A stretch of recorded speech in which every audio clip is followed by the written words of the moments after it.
Welcome to another episode of the 100% podcast with me, your host, Harry Purdy. Today, I'm joined by a new guest to the show, somebody who I've been really excited to have on for a little while now, Aaron Carpenter. He was second in I've wrote this down because I need to get all of the little letters in it, UKD FBA British Finals within bodybuilding. You are a personal trainer and you are somebody who helps people transform their physiques to new levels, mate. Welcome to the 100% podcast. Absolute pleasure to be on, mate. I listen to loads of podcasts, so never featured on one, so absolute first for me, but really looking forward to it. Mate, like I say, I've been excited to talk to you for a number of reasons, because I think in general, going straight in, bodybuilding obviously is such an impressive feat. It's an impressive sport, if you want to use that word, but also comes with like a little bit of a dark side as well. Sure. So first and foremost for you, within the industry of fitness, let's just use that overall bracket, where did it start for you, mate? So rolling back to like school, was a very avid sports player, pretty average across the board, I'd say, in sports, and a very skinny like runner's build. I was all right at running, bit of cross country, loved football, and then kind of got into the gym around about year 9, year 10. Oh wow, early. Yeah, relatively early, I'd say. We were allowed up in the school gym, and then I went to Crispin and Stroh College and Street. So kind of got into the gym around about year 9, year 10, purely just to get more size on. Was a very skinny lad, pushed about a little bit. So kind of sports performance biased goals early on, just wanted a bit more weight on me. And then the passion grew very quickly from there. It was a real big snowball effect. Oh wow. You started to see more progress, started to enjoy it even more, and yeah, kind of kicked off from there really. But initially sports-based goals, that was the reason I got into the gym, and then it's kind of developed a long way since then, for sure. Yeah, because at school it's like a really interesting kind of, you kind of see the people who become adult or who are going to become adults early. Now, I was quite a mature lad at school, but I never kind of learnt about me too much at school, Sure. if that makes sense. Sure. But the gym is something that unlocks a new kind of mindset before, and you'd have been ahead of the game before many other people on that kind of Sure. front. Yeah, it brings you up quite quickly. You're all of a sudden surrounded by a lot of people who have got a lot more life experience than you, and it does develop you quite quickly as a person. I think you learn a lot about yourself in the gym, unknowingly in the first few years. I feel like it's developed my character massively in recent years, but early on, it's just, it grows you up quite quickly. It's good fun, absolutely, and the people you meet in there and stuff like that as well. So I don't know if you know a guy called Brody Desmond. not off the top of my head, Okay, no. so anyway, he's like 23. He's like a real strong lad, and he plays for Ilchester, and he's one of the most mature, laid back, switched on 23-year-olds you'll ever meet. Yeah. And I was like, obviously this is what I'm about. I like finding out about people. Mhm. I just said, why do you think you're as grown up and mature as what you are now? Yeah. And he literally went, because I've been in the gym since I was Wow. 16 years old. Yeah. And I think not only can it have a huge impact on your body and how you feel and your mood, but I think it allows you, it's a place that's underrated for building resilience and just giving you life experience. Your mind grows more in the gym than your body does. Absolutely. Do you think? Yeah, massively. I really feel like the physical is a byproduct, but I think you grow more mentally in the gym than you do anywhere else. I think it's such a good place for developing your mindset and kind of pushing that on, not just the physical. People see the physical.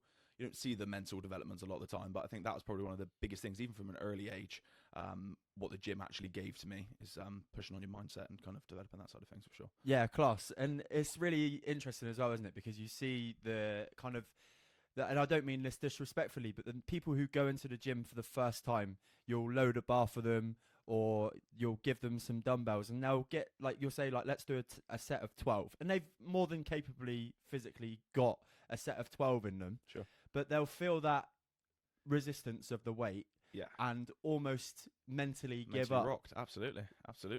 And that's something that massively gets developed over time, right? And it isn't like a 0 to 100 thing, but yeah, I think people see those huge mental barriers first. They've got to break through so many mental barriers to then develop their physique onwards, and that's why it's so good. How old are you, mate? 25. You had to think about that. I did. I was just like, oh my God. young lad, mate. And I think it's like, I this is the reason why I get you on the show, and I don't mean to dive into the details of the show too much, but I've obviously been going to Progress now full time for 9 months. But mate, like, watching you train and watching what you offer to other people is really impressive, mate. And I think that's only because of your character development within that environment. 100%. But also, like, as a 25-year-old, the way you carry yourself, you almost, like, we spoke a little bit about you being a little bit of a people pleaser before, Sure. which we'll come on to. But in terms of the way you carry yourself and the way you communicate, I think it's really impressive for a 25-year-old to carry yourself in that way. I appreciate it. I was always very introverted, so to see when people see me PT and things like that and train, it comes across very extroverted sometimes. But I think that's because I've obviously got a lot more comfortable within that environment. And like my PT style is somewhat unique, I suppose. It's quite an experience, is the way I like to look at it. I want to try and deliver a real unique and intense experience in a good way that my client feels like I'm in a bubble with them, because I think that gives them a little bit of security and stuff sometimes. From the exterior, it seems quite loud sometimes. It can seem quite intense, but yeah, that's definitely the way I've kind of pushed with that side of things. I think, like, there's, when you invest in something, and the best businesses and the best companies will always make sure that when you've invested in their product, you get made to feel special in a way. Yeah, Yeah. absolutely. The only thing that matters, right, at that time. And I think you can do that through your voice, through your engagement in that session and things like that, for sure. And there's loads of different ways to PTs, right? And you'll get different things out of different people, and that's where you'll get your slightly more niche and your certain clientele that will work better with you. But yeah, it's definitely something that's developed with me as a person, and that's led into my kind of business model as well in regards to PT. 100%. And I think I'm no business expert at all, Sure. but I feel like the way you coach your clients and how you, like you say, we'll use that word. It's a little bit cheesy, but Sure. making them feel special, mate, will 100%. only keep your retention base high. But also, it probably, as you see with, like, whenever you post results from your clients, it gets them what they want. Sure, 100%, absolutely. And it's that reassurance there as well. So yeah. Yeah, 100%. And then going back into the gym kind of culture and what it can bring, like, I would say I'm a relatively new full-time gym person, right? Yeah, And for sure. I'm sure you've seen a little bit about my story, but not too much. But to the extent where I was abroad recently and benched 90 kg for 6 without a spot. Shoot, And man. like, it's like one of those things where a year ago I'd never have even dreamed of trying to do it without somebody there watching me. But the confidence that it can just bring you, and like knowing that you're physically strong, then adds to the fact that you can be more capably mentally strong, because you're going to fight through like the barriers and all those kind of things. How much has that affected your life? I'm sure we'll get onto that as well in more detail, but I feel like the domino effect that training gives in regards to all of the other areas in your life is huge. The resilience you build up within training has such a leaking effect into all our areas: relationships, business, social life outside of the gym. And that's what I love so much about it. What that can create and the doors it can open in life and the kind of things it can push you on to do just purely from what you learn and what you experience and go through in the gym is absolutely huge. So for sure. I'm going to go with what's the biggest thing you've learnt about yourself within all of your experience within training? I've learned a lot, especially with all the bodybuilding preps that I have done, and I think you learn so much about yourself within those periods of time, but just how resilient you can be. I don't think people truly realise what you're capable of until you get put in that pressure cooker environment where you have no choice but to get done what you need to get done, and the pressure's on. I think you truly realise what you're made of, and I don't think many people do know that. Yeah. Until you get put in that pressure cooker environment, because a lot of people don't put themselves there. But you don't realise what you're actually able to do, how far the body can actually push, how far the mind can go, how productive you can be, etc., etc. It goes through so many different things. But until you get put in that absolute pressure cooker, you don't realise what you're made of. And I think that's probably been the biggest thing that I've learned from a lot of my preps, is what can be done. And that's what I try and take out of the prep when I'm not in it, you know? Yeah. And at the moment you're mid-season, off-season. Is it a little bit more relaxed with things? For sure. And it needs to be, because once again, what comes with that pressure is pressure on relationships, it's pressure on the business. When you're in the absolute like depths of prep, things are more difficult. So it's so important that you have these times where you pull back, you give back to the people that have had to sacrifice a little bit for you as well, give back to the business and put a little bit more time and effort into other things, and also enjoy life a little bit. It will only make you a better bodybuilder. These people who say they're 100% year-round all time, they will either burn out, or they're going to be pretty sad. It's important to enjoy other bits of life, right? I love food. I love going and experiencing different countries and all that kind of stuff. It's really, really important. Don't get me wrong, still on it, still got a dream to chase, goals to chase, but pulling back a little bit is important. Yeah, incredible, mate. And what a great time of year to be in that off-season mode, right? Yeah. 100%. Christmas food is the best food. 100%, my guy. So in terms of yourself as well, mate, the thing we've half touched on it, but I want to go in on it a little bit more. The energy that you carry, like even watching you now being interviewed on a podcast for the first time ever, it's like you've been like in front of a camera 1 million times before, and the fact that you answer questions concisely and to the point is, like, again, a testament to you. But your energy itself is unique. When did that start to develop within you? Once again, through confidence. I think you'd be lying if you said having a better physique and feeling better about yourself doesn't help develop how you act, the energy you carry, that kind of aura that you have. Because through confidence in yourself and kind of learning about yourself will come more energy, will come more, I don't know, a little bit more extroverted in regards to my personality and things like that.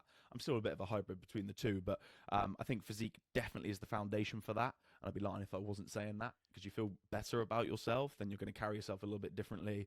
And then you can also give that energy to other people so they can see the same thing.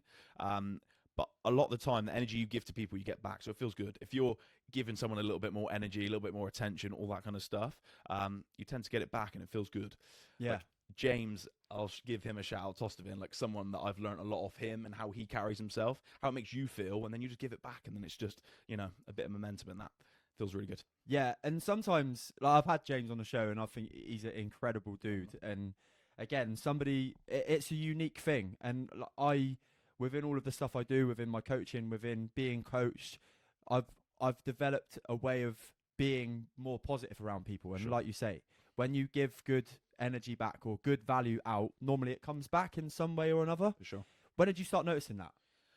Through prep, I think massively, and this was once again one of the other things I learned about prep. Like, it also changes how you feel when you're more energetic. Like, things become easier, you get things back. But when you all of a sudden accept that, oh, I'm extremely fatigued, I'm extremely tired, people around you start to notice that and act similar, and it just makes everything so much harder. The mind's damn powerful, right? And the body will follow. And I think if you keep flicking that switch, I've got energy, I'm fine, I'm going to keep delivering, especially with PT, like, and especially with my coaching style, that put a huge pressure on that when my body's becoming more depleted. I've got less energy, less kind of mental clarity in order to give to my clients. I had to keep switching on mentally in order to keep my business model in a good space and keep that momentum up. But then also it makes it easier because it comes back to you, like you said.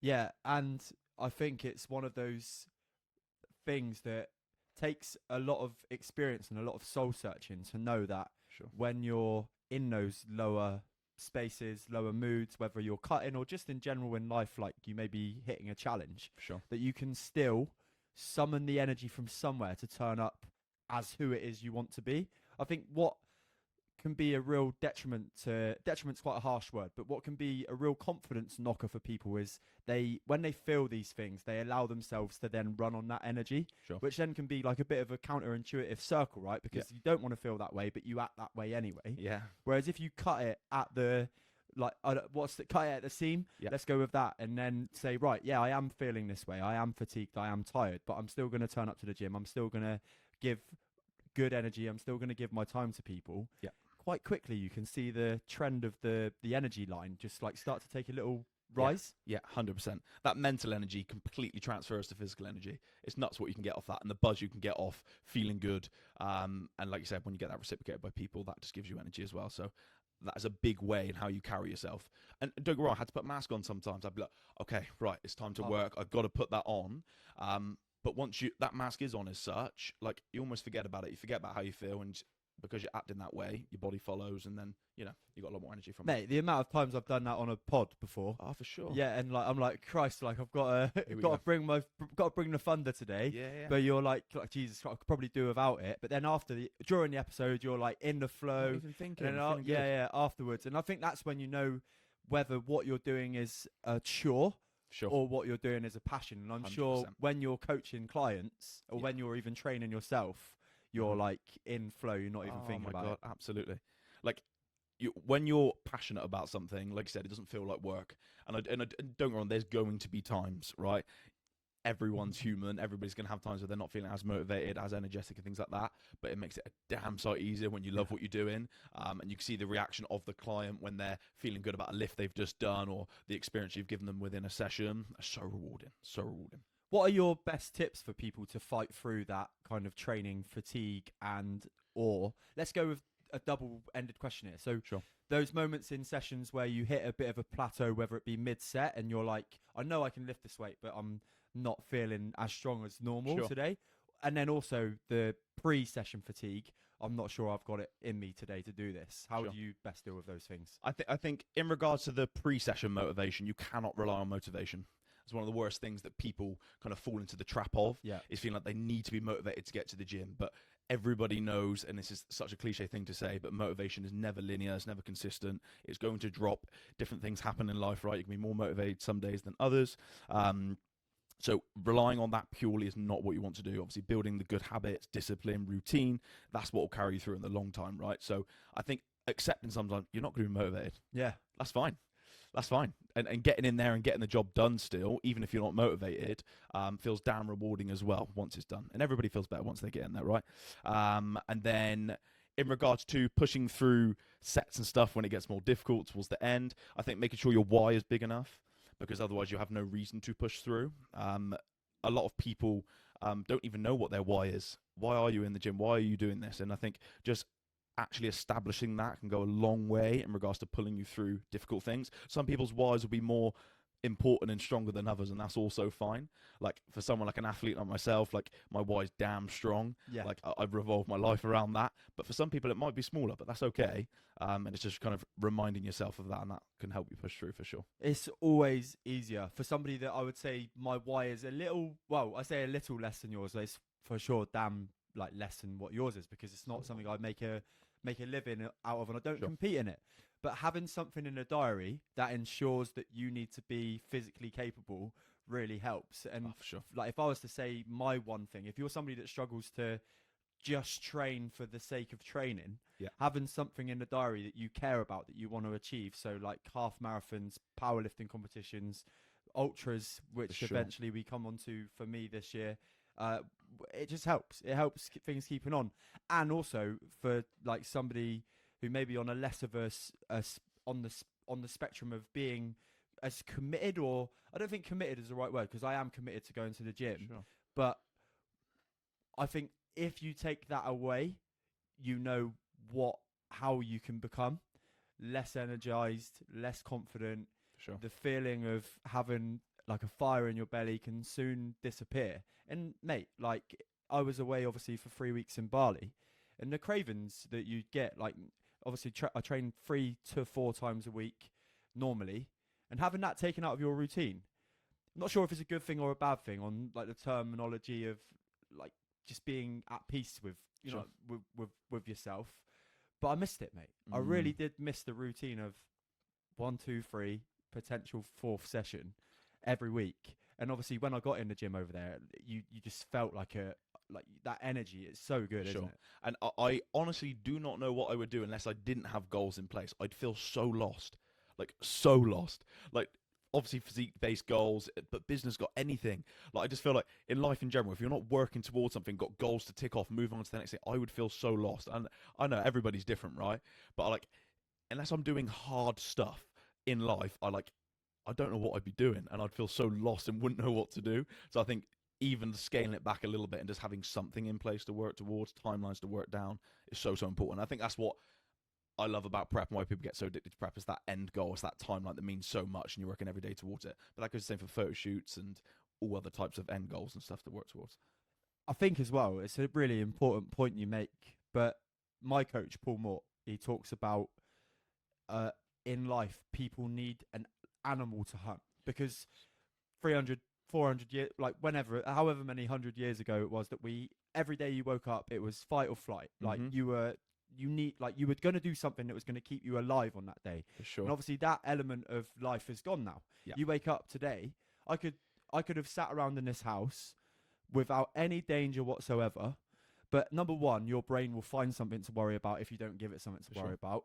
But number two, that instinct of being a human being and needing something to do is there, and it's underwiring. And I do think that that's something that isn't spoken about enough in the mental health game. For Like, sure. why are you feeling low? Well, okay, like what's in your diary? And you look at somebody, and I don't mean to say this in a like detrimental way or disrespectful way, but if you look at somebody's diary and it's empty, you'll go, well, okay, you've got 7 days a week there, 24 hours a day, where you're going to create yourself some problems. For sure. I agree with that massively. What's life without challenge, right? Like, when you've got challenges, it makes you feel damn good when you tick those boxes off. And like I said, as a distraction as well, when you're working towards something, you haven't got time to kind of lose yourself in your own thoughts and things like that. So I think like keeping busy, chasing things, getting after stuff, getting through challenges is so, so important. That's what we're meant to do as human beings, right? So, Mate, 100%. So we're moving the subject on to your bodybuilding in general. So you started at the gym at a very young age. Yeah. When was it the transition from just training because you liked it and you Yeah. liked seeing the explosion in your muscles probably and the change of physique to then going, hold on a minute, there's a passion here? sure. It was a very gradual process, I would say, because I was still trying to balance a lot of sports when I was initially in the gym. And it wasn't just like one day I woke up, oh, I want to compete, I want to be a bodybuilder.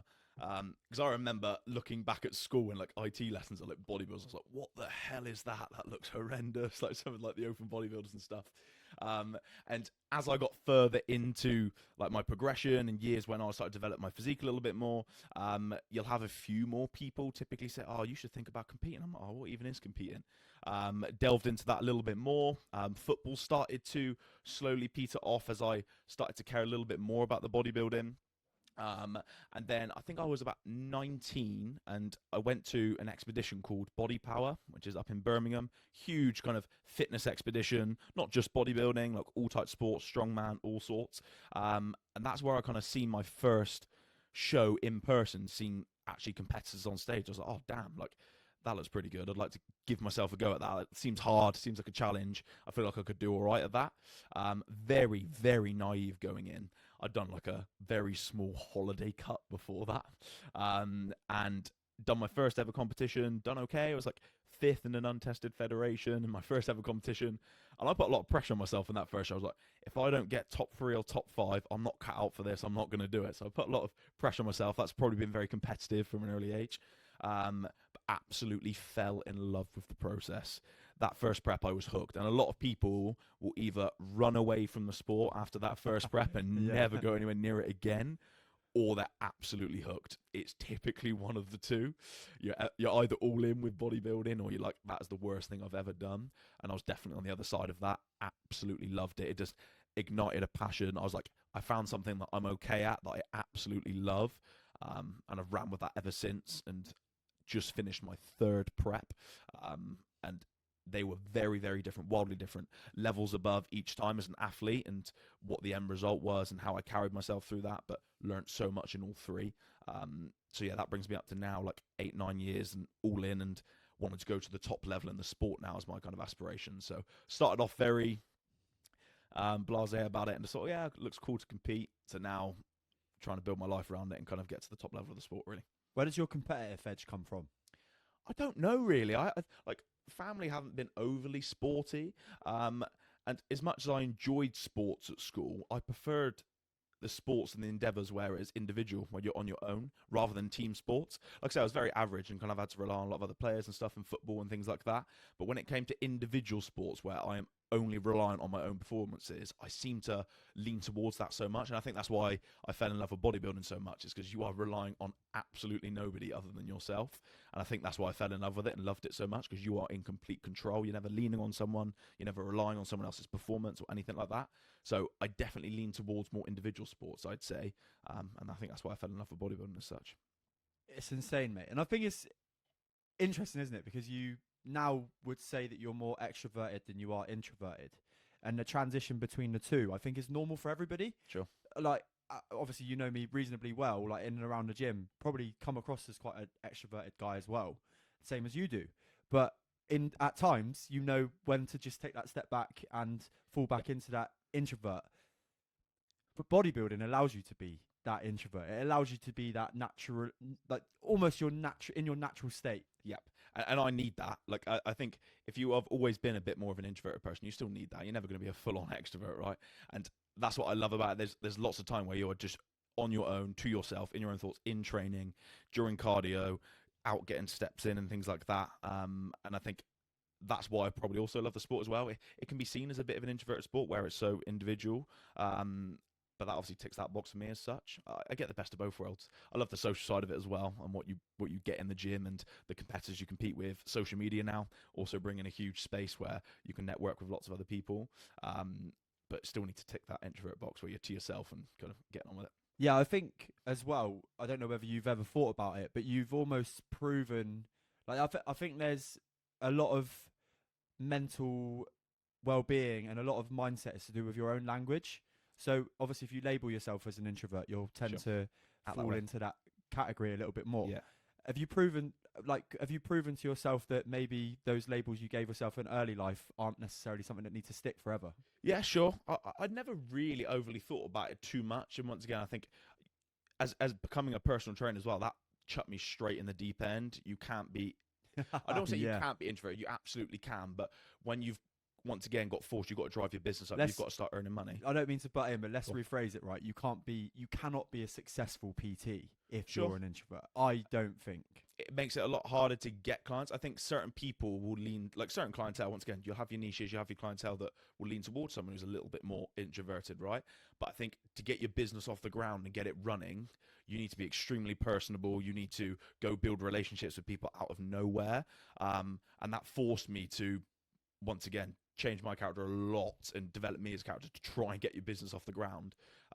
Especially going into Progress, which there was a phenomenal standard of PTs, and I was actually yet to do any personal training work before joining Progress. I was very young, so I got forced to grow up quickly and build relationships quickly and mature quite quickly to get my business off the ground, essentially. Yeah, class. In terms of prep then, let's talk about it. From the outside looking in, mate, like some of your stories and that, when you're like, I've had to take away 20 grams of oats, let's just say, use that as an example. I look at it and I think, fucking hell.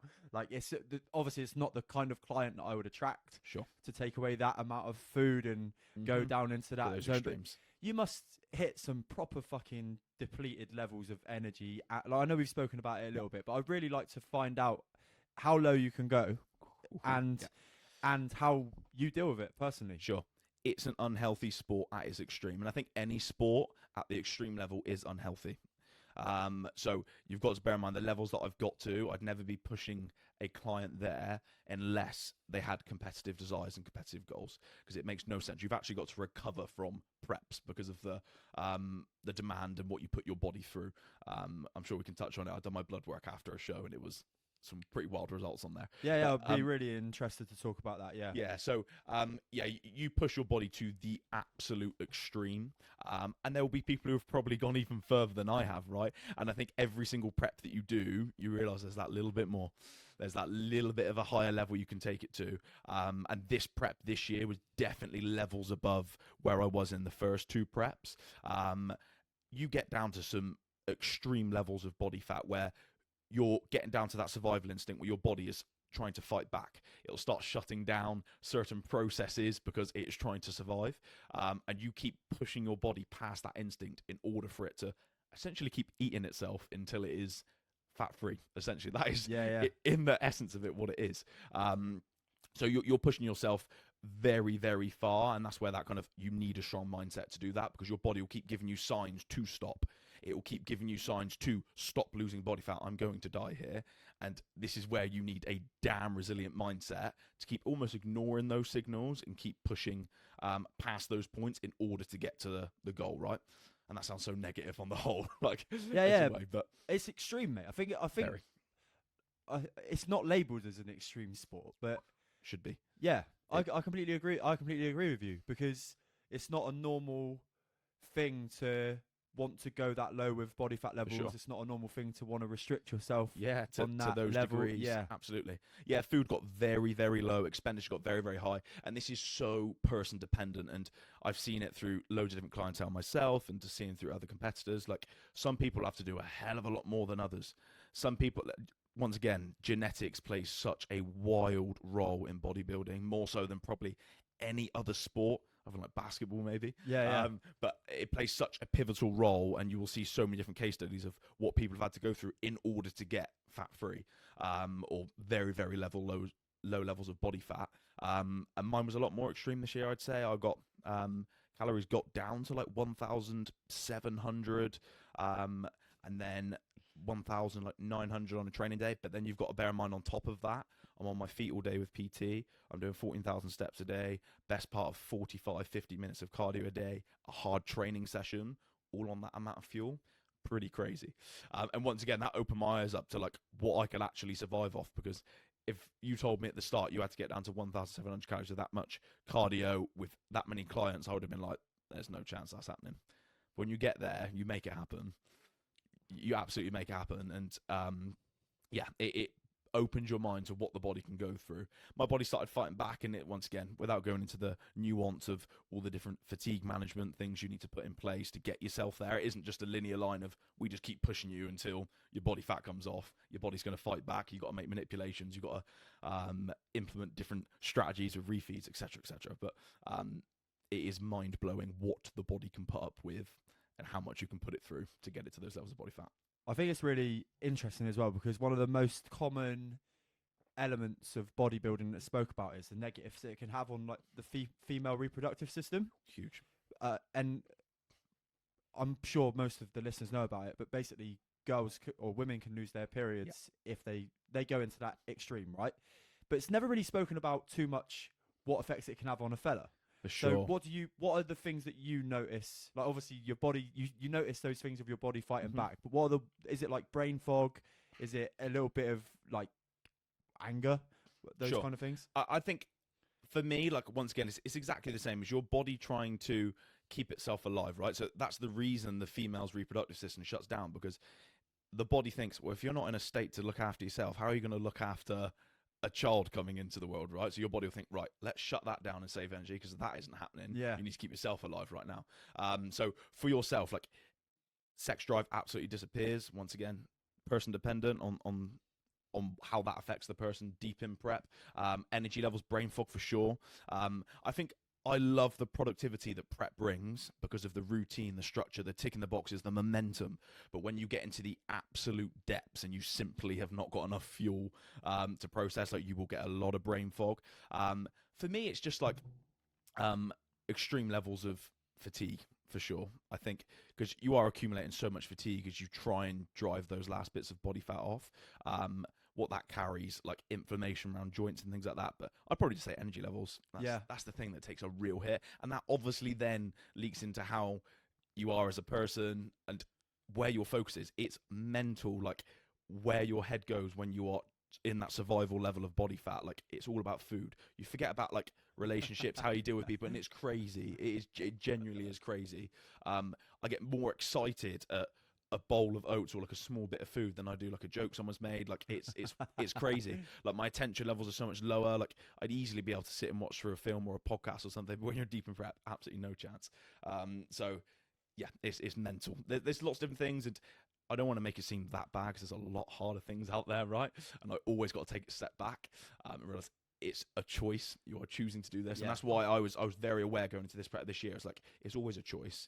You're choosing to do this. I really tried my best to not let it affect anybody around me, affect my business, my clients, because a lot of people do that. They ruin a lot of relationships. They ruin a lot of things around them. And that's not worth it for prep. Because at the end of the day, it's a choice. You are choosing to do this. You're always in control. You can stop at any point. So never let that affect how you treat people and things like that. As hard as it gets. As hard as it gets. And that's where that mask effect's got to come back on. So yeah, there's lots of different things that your body fights back. But it is so rewarding once you've pushed your body to that level. I can't explain. And that's where I think that addiction almost comes from it, and that drive, because of how you feel after doing something so hard. Would you label it as an addiction then? I think addiction's a very strong word. So I probably wouldn't say an addiction. There's addictive traits about it for sure, and gets you hooked on something. But I wouldn't actually call it an addiction.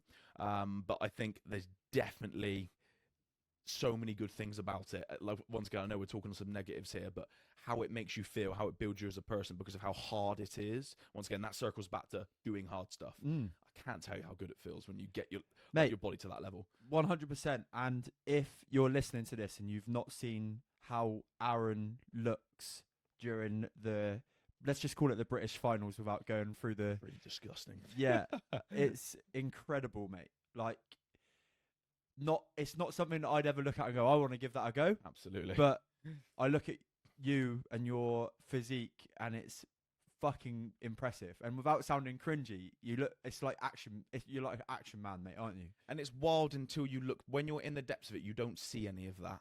Oh, wow. It's very difficult to see because you're always in that mindset, I need more. And people will always get stuck in this. Anyone who's prepped will probably tell you the same things, that you end up looking back and think, Jesus Christ, like I did not see that at the time.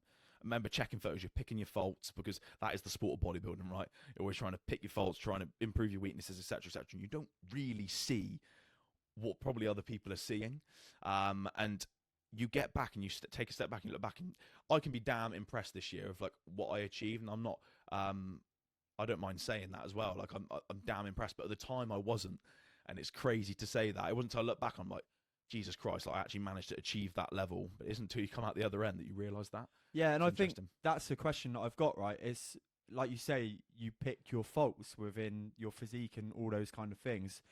But as long as you're counteracting that with giving yourself credit in other areas of your life, I can understand the negativity and how it can create a negative mindset if all you're doing is going, right, my quad is got a little bit of excess fat here, and we need to do like this and that and the other.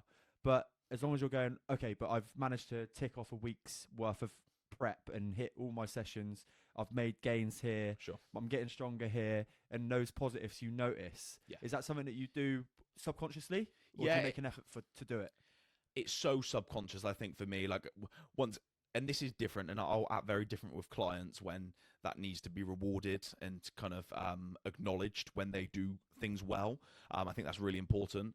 But for me as an athlete, it's not even like I shouldn't be questioning or like patting myself on the back for getting things done when it is a must. Like it's just it gets done regardless. And that's a very different mindset to have. So I try to shut off a lot, because you get a lot of things coming in, everybody telling you look great and things like that. And you've got to be so careful that you don't become complacent, because that's all people know. Like round here, there's no other bodybuilders. I'm a very small fish in a very big pond. There's some phenomenal athletes in the drug tested team, in the federation that I compete in. There's unbelievable athletes, right? But where you're in your local gym, all you're going to get is compliment after compliment, social media compliment coming in. And the second that you actually start to take too many of them on board, that's going to hold you up. And I come very just shut that off. And I think that only made me better as an athlete, picking flaws. I think it's so important to step back and smell the roses, of course. And I think for certain clientele of different types of goals, that's so important to acknowledge that. Gives them reassurance that they're doing the right thing, gives them that little boost, etc., etc. But from an athlete point of view, like I've got a job to do, and that like just getting caught up in, oh, you look great, will hold me back massively for sure. Yeah, no, I completely agree. And I would like flip it to, let's just go like full end of the spectrum with football. Yeah. Cristiano Ronaldo, the work that he's put in to A, maintain his physique, but B, maintain, obviously he's playing in the Saudi Arabian Premier Division now, not the greatest level of football, but he still turns up for Portugal and bags. Absolutely. And every day he has his like 100 lengths in the pool. He'll do some form of muscular exercise, and he'll go to training, and you've only got to see. And like, you listen to podcasts. I don't know if you've ever listened to any pro footballers. They've all got the ones at the higher end of the game, Lamps, Gary Neville, Jamie Carragher. You hear them talk about themselves. They're fully self-critical. For sure. So self-critical. Got to be. And with that element of, they get a drive from somewhere that they don't even know where it comes from. Yeah. They'll do the shit even though, they'll do the shit without even thinking that it's shit. They'll just do it anyway. Yeah, for sure. Like, and I feel like, obviously, I've given you many compliments today, mate, but I feel like that's something that you have in you. Like you'll do the shit even without, you won't even acknowledge that it's shit. It's just something you've got to get done. Yeah. And that's the second you get caught up in like, oh, I've got to do it. It's a non-negotiable. And once again, I enjoy it. It's all part of working towards that end goal. It's what makes it feel so good once you have done it, accumulating all these different hard tasks throughout the day, etc., etc. But you've got to do the hard stuff, and it adds up for sure.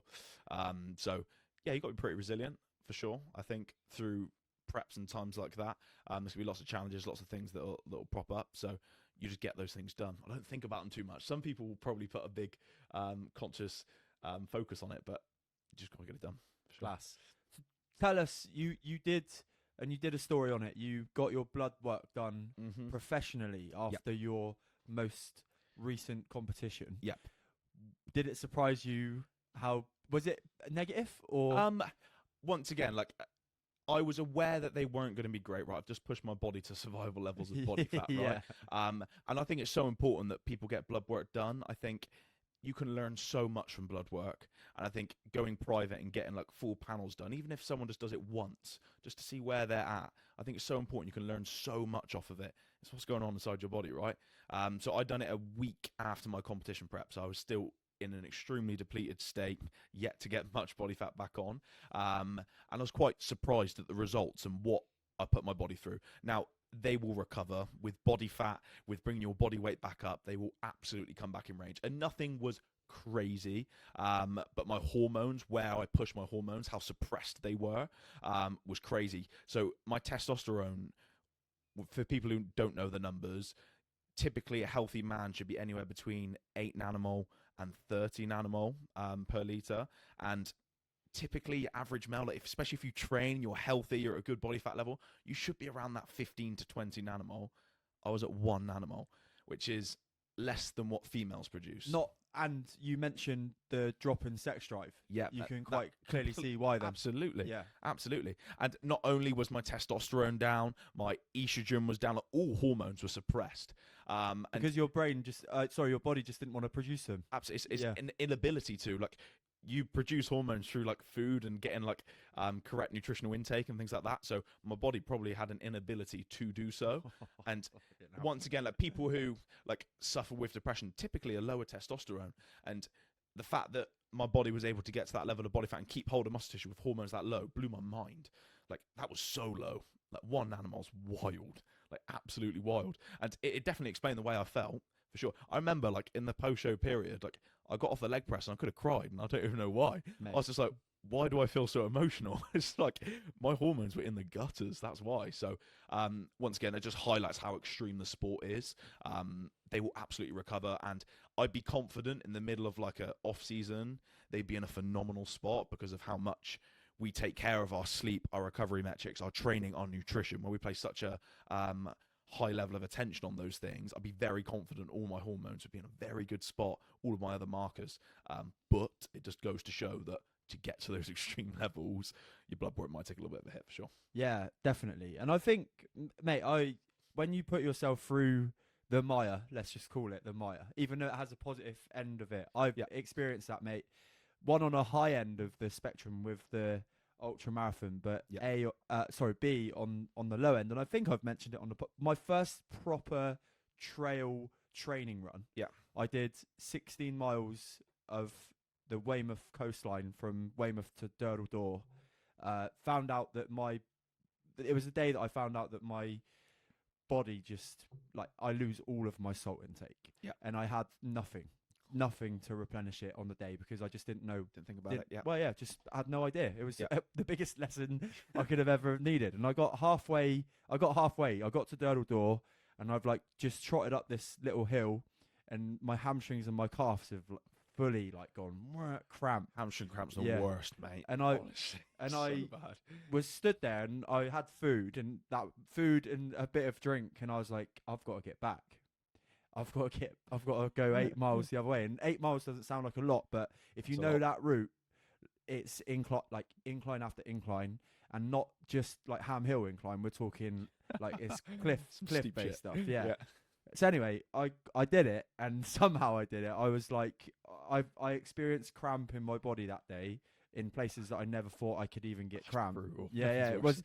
But I got back to the car, mate, and I just cried. Yeah, my body was that fucked off with me.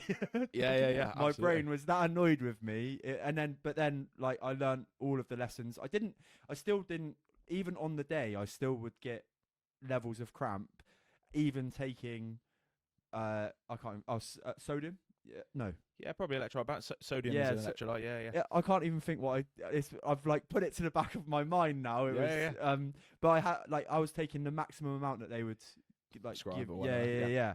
and still was getting it. And then Wow. it turns out that maybe it was something to do with potassium, and Mhm. then I've got to look at magnesium levels and all these kind of things if I do another one. Sure. But where I'm going with it is that low that you get.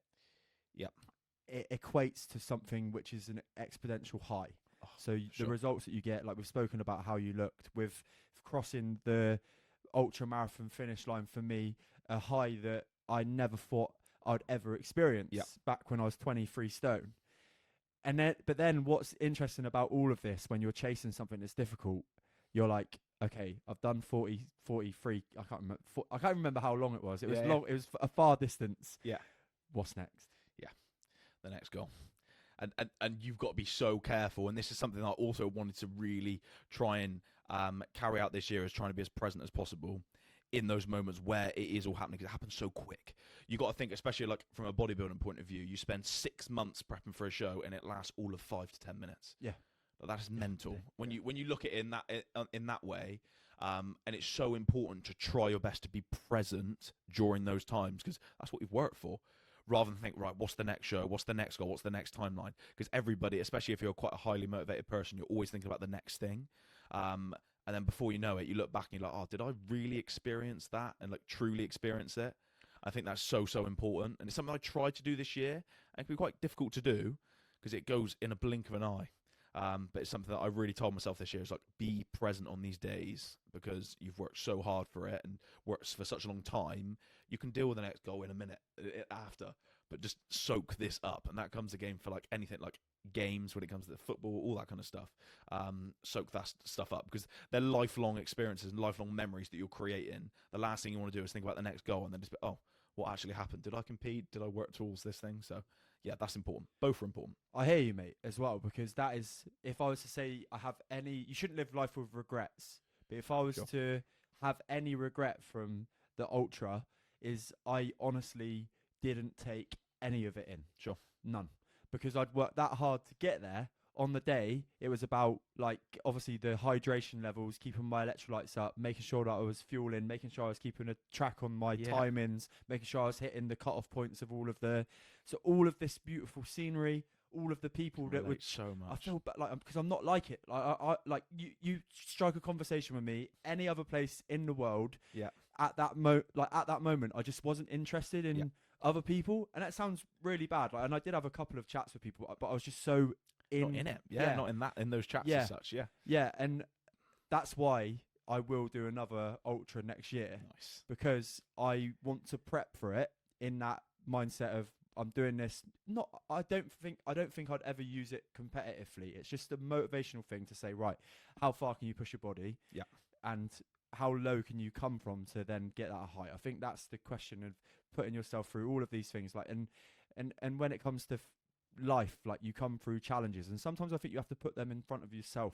Yeah. You know, you have to put those challenges in front of yourself.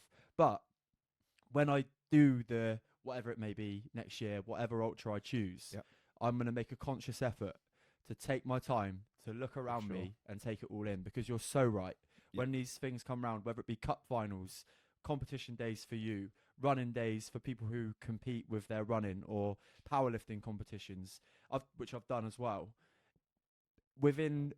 you wake up on the morning, you're like, bam, this is the day. This is it. And then the next minute you're going to sleep. Yeah. And I think that's just a summary for life in general. Yeah, for sure. Being present. But actually, now we'd like talk about being present and stuff on these big days. I think it's also important to be so present, like, during the process as well, because there's definitely times where I just try and shut off because it's hard and think, just get through this day.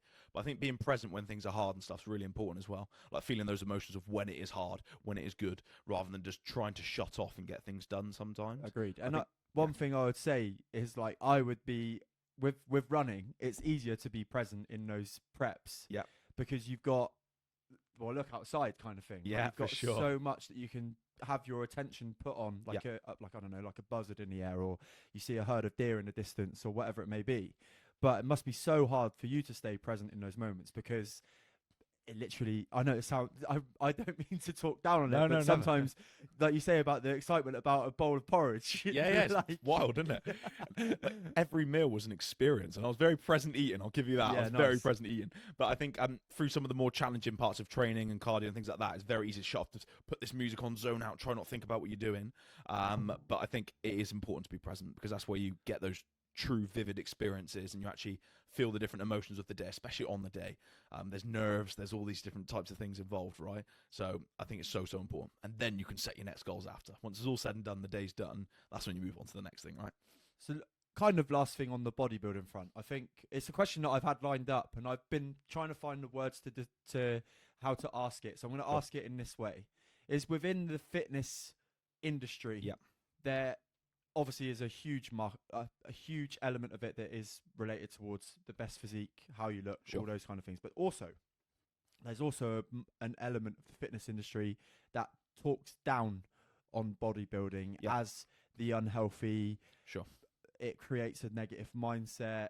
Mhm. It can give people false impressions on how your body can and should Yes. look. Yeah, for sure. What is your response for somebody who's got a lot of experience in that game now Sure. to those people, to just make them feel a little bit easier about it?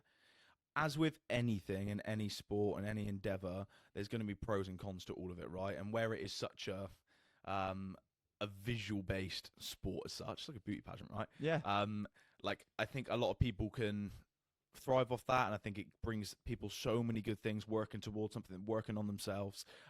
There's obviously going to be bad sides. I think social media has brought a lot of that. Unfortunately, with social media, the genetic elite rise to the top. The more genetic elite physiques, the more gifted physiques are naturally going to go more viral. That's who you're going to see on your feed, and it is so difficult not to compare yourself to those. And I've dealt with this with so many clients. I've dealt with a broad spectrum of people who are more genetically gifted, who are not so, and it's important to draw inspiration from these people and things like that, but we're human beings. Everybody compares, like everybody. I don't care who you are, you're always going to compare, and it's very hard not to when that's all you're seeing in front of your face. And I just give people a little bit of a reminder sometimes. You're seeing the 0.001% on your phone. I said, the fact that you can do a 60-kilo bench, let's compare that to the rest of the population. You don't actually realize how high up in that percentile you actually are. Like, I had a client who was like, just achieved a phenomenal feat for him of like it was almost a double body weight deadlift. It was like 120 kilos. He's like, and then he comes into me, he's like, I've seen this 17-year-old deadlifting 280 kilos. I was like, who cares? There's going to be genetic freaks out there who built the deadlift. I was like, you don't realize what you've just done. You've just lifted twice your body weight. That is so high up in the percentile of what you can achieve. And I think people just need to understand that. Unfortunately, all that gets put in front of your eyes with anything in life is the best of the best. You can't compare to that. Just focus on yourself. It's important to compare, use people as motivation, and that'll make you better. But it is all about more than what you've done previously. Always. I think there's 2 points I'd say there is. Well, I've been caught up in the mindset of comparing, and it's important who you're comparing yourself to As well. There's no point me as a 31-year-old amateur footballer comparing myself to Gareth Bale, right? Yeah. Like, yeah. come on. And also, if you are comparing yourself to people that you think you're in the same, you're at the same level of, you gotta use that as motivation. For sure. Yeah, I think the second that you start drawing negatives from that, like, it will drive me. And this is an interesting thing with competitors and stuff. Like, when you get close to a show, you're always looking for who you're up against and competing against. And for some people, that's like the worst idea ever. And people say, stop doing that. They're going to get in your head. I was like, it only drove me to be a better athlete. Like, the people who I thought I was going to compete against, like, that drove me to be better, knowing that they were looking good, that they're going to be on. But for other people, that could mentally ruin them, I think. And, like, they start panicking, they start overthinking, they start stressing. So I think it absolutely depends on the individual and the athlete on how they use other people for inspiration, or it could be the worst thing. You do need to shut off and just not look at that and focus on yourself. So yeah, I think it comes down to the individual on that one for me. For sure. And I think sometimes as well, like, this is why I think without going into my kind of coaching, like, the power of journaling and writing shit down is really important, because for, like you say, 90% of the population, just going into the gym, just walking into the gym on that day is a fucking big win. For sure. And then, like, your client, whoever it may have been, picking up that 120 deadlift. Wow. Like, when he first started going to the gym, I bet he never even thought he could do that. Oh, not even in the realm of possibility Yeah. for him, you know, especially like, couldn't even get one rep with like safe form as such. So you've just got to take a step back sometimes. Look. And that's exactly, and that's what I just get. You can get frustrated with social media, think, for God's sake, why is he seeing this 17-year-old pick up 200 plus kilos? There's always going to be that guy. Yeah. You just got to kind of focus on yourself for sure. Yeah, and it's like, and that's where I think, like, from talking to you today, promoting that healthy mindset of, look, like, life is not just a linear point dot to like a straight trajectory to the top. Like, there's going to be times where you feel like you've fallen flat on your face and you get egg on your face, or you come up against some challenge, or you get rejection, or whatever it may be. Yeah. It's how you then look and go, hold on a minute, like, I've just climbed, let's use a stairs analogy. I've climbed 1,000 stairs. I've just fallen over on the 1,001st step. Yeah. I got to now get up and keep going. For sure. Yeah. I seen an analogy the other day that made so much sense to me. I resonated with it a lot. Like, if there was an extremely steep mountain that you got to climb and it was smooth as hell, you ain't getting up it. But the fact that mountains are up and down, they're jagged, you can get up it, that's what allows you actually to climb that mountain. So you need those ups and downs. You need those harder days. You need those easier moments. Like, it's never linear for sure. Incredible. And you learn so much from not being linear. Yeah, you definitely fall over if you did a straight, smooth side of a mountain. Moving on to you now, mate. Yep. A new phase for you as a competitor. Absolutely. I'll let you, like, I think it's important to be real about Absolutely. the situation, or like your next challenge. So Absolutely. you've gone from being a non-enhanced, is that the right word?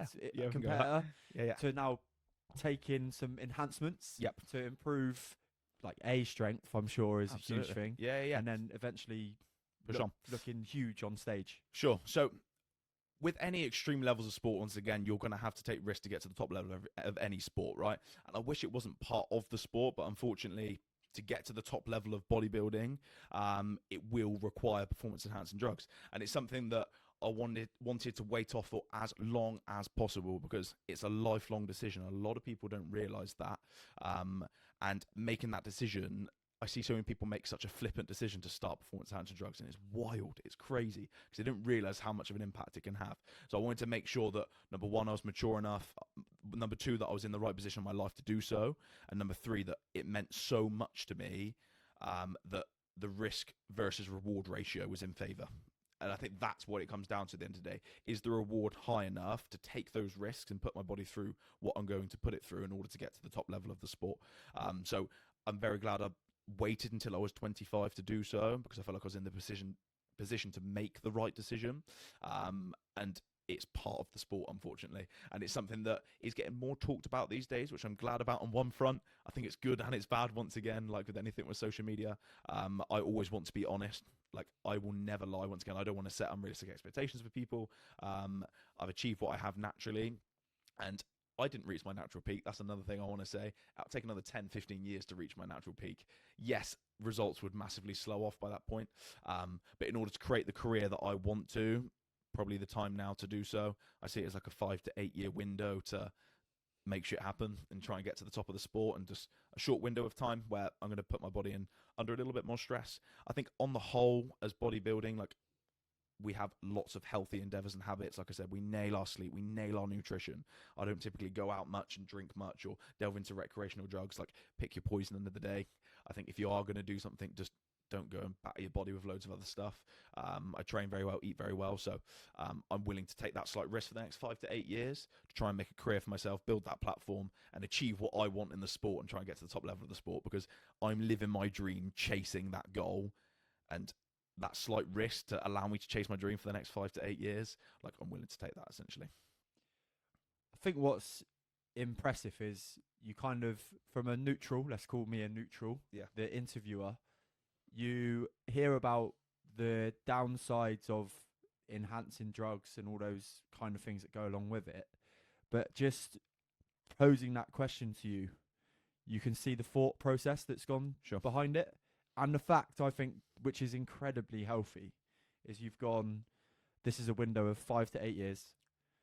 And then, obviously, at that point, endeavors will change. I want to do an Ironman. I want to do some, like, and once again, like, I will never lose bodybuilding. It brings so much to my life. I enjoy it so much. But it is a short window for me. Like I said, I'm giving myself 5 to 8 years to get to hopefully the top level of the sport, and then achieve what I want to achieve, and then get healthy again, bring body weight down, be more functional, tick some other boxes, chase some other goals, because I'm quite an extreme person. When I set myself a goal, I want to be the best at something and things like that. And once bodybuilding's done, I think I'll struggle just to be like, oh yeah, just go in and train. I'll keep that there, but then I'll need something else to chase after that, you know? So I think, yeah. Yeah, and so like just to clarify for the listeners, this 5 to 8 year window, is that you saying, right, this is the window I'm giving myself to enhance myself? Yeah. And then whenever that day comes around, it's a case of, right, sure, wiping it clean. And this is one thing, again, like people don't realize, it could be a lifelong decision. The second you decide to take performance enhancing drugs, you might need to be on them for the rest of your life. Like, you are shutting down your natural production of hormones and testosterone, and that might not come back, right? So people don't realize this, go into it, and this is why it's so crazy that people just flippantly take them like it's whey protein or something, right? So I've committed to that lifelong decision. But once again, I will push my body to where it needs to go for these next 5 to 8 years to achieve what I want to achieve. And after that, it will be massively health orientated, and it might still mean taking stuff the rest of my life. I don't know. We'll have to cross that bridge when I get to it, and I've accepted that. But it will be a shift in focus on being more functional, being fitter, and just being like an all-round athlete who's strong, fit, and everything across the board, because obviously some of those things will naturally be sacrificed in order to get to where I want to be with my goals. Yeah, insane. So tell us about the first experiences of being an enhanced athlete now, Aaron. Like, obviously there's got to be, again, like every end of the spectrum, there's got to be something that you're like, fucking hell, this feels unreal. Yep. And then some negatives as well. Sure. Because I think that's really important. I could sit here and just give you all the positives, and that would be silly of me, because it's so important to understand both ends of the spectrum, right? And just the realities of it. You're enhancing your physique to a position where your body can't get to naturally, right? So I'm only not even 7 weeks in, so it's very early days, and I'm sure there will be more negatives to come down the line. And you've also got to bear in mind, I've come from an extremely compromised position. I've come from my testosterone being extremely low, feeling horrendous. So I was only going to feel better anyway by bringing body fat levels up, by bringing body weight up. Obviously, now introducing performance-enhancing drugs, I'm only going to feel even better again. So from a positive side of things, I feel phenomenal. Recovery is really, really good. Performance is great. Strength is up. Even outside of the gym, productivity is in a really, really good spot as well. You got to think testosterone is the hormone that makes you feel like a man, so it's going to push on all the things. I feel really motivated all the time, etc., etc. Downsides, it's just the harsh reality of administering it yourself. That's a pretty harsh reality that people don't think about sometimes. And sometimes you sat and you think, wow, this could be the rest of my life doing this kind of stuff. So no actual side effects or negatives yet, but they will be to come. It's once again, like, I'm gonna have to push to levels to get my physique to where it needs to be, so I'm sure there will be more negatives to come in the future. It's expensive. People think it's expensive if you do it properly. Yeah. I want to get blood work done consistently to make sure my blood work's in a good spot. There should be health supplements you should be doing. I pay for a coach who is extremely versed on that side of things, because that is out the realm of my current knowledge. So if you want to do it properly and as safe as you can, it's going to cost some money. And this is where people also don't realize going in that they'd rather go spend money on more drugs rather than do your blood work and see where you're at. So as much as I'm prepared to push my body to a level it needs to get to the top level of the sport, I also want to get there in one piece and be healthy and safe and have like a nice exit strategy out the other side. Yeah, obviously, like I was saying, as the neutral here, it just sounds like you've got your head screwed on with it, and it almost gives reassurance for somebody who obviously I know a little bit about, and you're going into something that has an element of risk to it. Sure, massively. That you are aware of that, and you kind of are doing everything within your possibilities to kind of counteract those negatives if they were to arise. Yeah, and I told myself before going into this, like, if you're doing it properly for the people around you, for yourself, for longevity, because I feel like our age, and I was also very aware of this, you can get so trapped on, like, not feeling invincible at this age, but like not thinking long term and just thinking like this is what I care about now, and I once again, this is why it took so long to make the decision. I wanted to step back and be like, this will affect you at 40, 50. It could take years off your life, right? I'm fully aware of that. But for me, like the quality it will bring my life in regards to chasing that goal, setting myself up for the rest of my life with the personal brand hopefully I can build from developing my physique that much more, getting high level in the sport. But yeah, making those decisions, they weren't taken lightly. And I said before going in, if you're going to do this, you do it properly, you do it safely, and you invest money into getting blood work done so you can see where your levels are at and make sure that if anything does skew and it doesn't look right, you stop. And the blood work says so. Yeah, insane, mate. And I think it's important to ask, like, your other half and your family are aware. And Yep. It was something, once again, this was it's a life-changing decision, right? Because it would be selfish for me just to crack on, because it doesn't just affect me. It affects family. It affects, like, close relationships. It affects work, everything like that. So all of those conversations were had in advance and made sure that they were understanding. I think education is the most important thing, because there's such a negative connotation and just misunderstanding. Like, the research has come on so much in performance enhancing drugs. Unfortunately, it's at the top level of any sport, so there's a lot more research on it these days. So it's important to educate the people around you and not just blase say it, because they just think, oh, you're going to lose all your hair, you're going to get acne, you're going to get huge, you're going to be an aggressive person, like, when that's absolutely not the case. And it's important to educate those around you that it is the right decision. And they were all fully understanding and aware of the decision before I went and made it. You've got to have those conversations. And if you're not mature enough or in the position to have those conversations, you shouldn't even be thinking about it. yeah, So I think that was really important. yeah, insane. And with the new kind of outlook on how you're going to progress within the sport, you've also taken a bit of a change within your career as well. So Sure. a change of gyms. Yep, absolutely. How's that going? Yeah, really, really good. Once again, I'm trying to maximize absolutely everything that I do. I've gone to more of an online coaching approach, once again, to suit more of the clientele that I eventually want to be coaching. I want to be coaching high-level natural athletes as well as Gen Pop and other guys, so still really enjoy that. And then myself as an athlete as well, I want to put myself in the best environment, around the best people with the best equipment. Once again, it was a commitment that I made to myself. If I'm going to go down this, like, you're all in and you make it happen. Like I said, I've got that 5 to 8 year window. I'm not going to be taking those risks with going enhanced unless I absolutely nail everything and make that risk worthwhile, right? So yeah, changing gyms, different environment.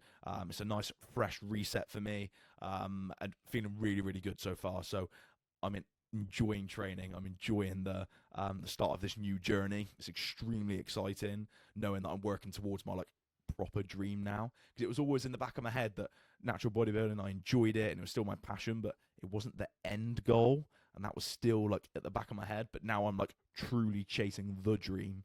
Like, I've got so much enjoyment waking up every day knowing that I'm chasing that. So Incredible, mate. Incredible.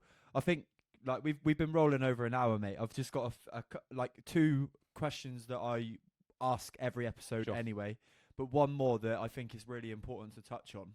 Within all of your experience of being, like, training yourself within powerlifting, bodybuilding, Yep. and also being a PT, Mm-hmm. the amount of experience and help that you've given some other people at 25 must be huge. But what is your favorite element of being a personal trainer?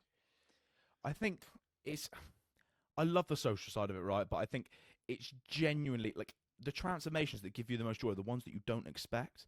Like, you might say, oh, the prep transformation guys and the people who almost like an athlete, right? Like, they're not the ones that really drive that kind of pure satisfaction. It's the ones that don't see it, can't see that transformation in their head. They don't feel it's possible for them, and you bring that potential out of them. And, like, even things that, like, from general population point of view, it isn't just the physique transformations, it's those mental transformations. A lot of the recent guys that I've took through body transformations, it's not the physique that I've been most satisfied with, it's how they've changed as a person. Wow. And you see that as an in-person personal trainer.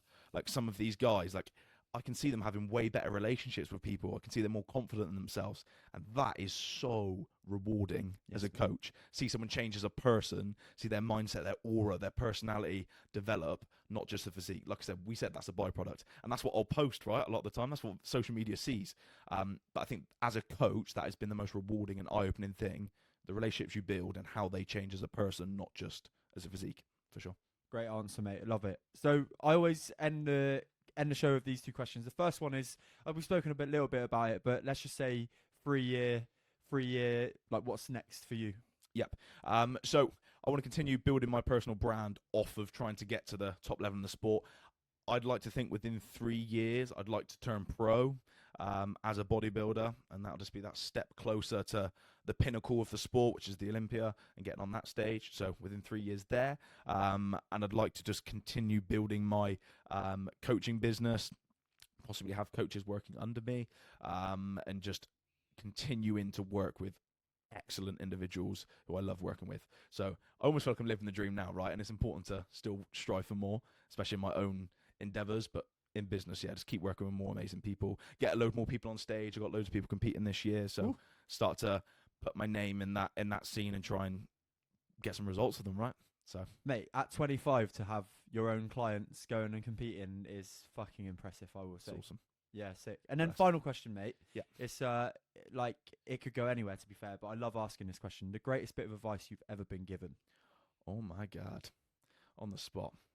Greatest advice that I have ever been given.